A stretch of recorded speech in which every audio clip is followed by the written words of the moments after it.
Odisha digital media महासंघ core member बैठक होता कौन आज्ञा आज बैठक आम समस्ते एकाठी आ गोटे जिनस निष्पत्ति नेलु जे आम समस्ते परस्पर को साहाय्य करवा आमर जहाँ जहाँ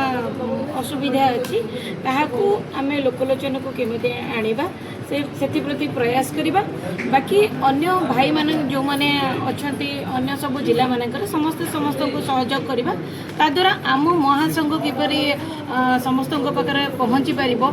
पूरा तल स्तर नहीं कि जाम सरकार पाखे केमी पहुँची पार जो जो मैंने अवहेलित होकर रही जाती समस्त को किपरि सुविधा सुजोग जोगे पार समस्ते किपरि सुविधा सुजोग पाइपर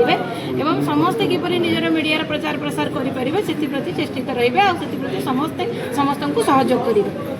यह आम मुख्य आभिमुख्य ता सहित आहरी जिनस भी थिला जहाँकि आम आम संगठन को किपरि आगक नहीं पार आम संघ को किपरि आगे नहीं पार से आम समस्ते आलोकपात कलु आ से गोटे निष्पत्ति पहुँचलु आम समस्ते एकत्रित हो कम को करवा आ समस्ते मिलमिशि करने द्वारा यहाँ बहुत शीघ्र प्रचार प्रसार हो आगे बढ़ी पार आ सरकार पाखे निहाती पहुँची पार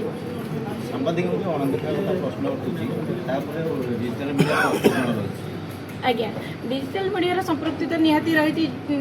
डिजिटल मीडिया आपण को सब क्षेत्र में साहाय्य करे जमी कहले आमर ये सभापति महोदय मनोज भाई जमी कहले जे आमको आम परिचय निजे सृष्टि करने पड़ो आपण मैंने जानते आपन को अधिका कौन कहबी आम जेहेतु वेब मीडिया जेहेतु आम प्रचार प्रसार अधिक अधिक हेले आम निहाती गोटे जगह पहुँची पार आम जा लक्ष्य को हासिल कर। धन्यवाद।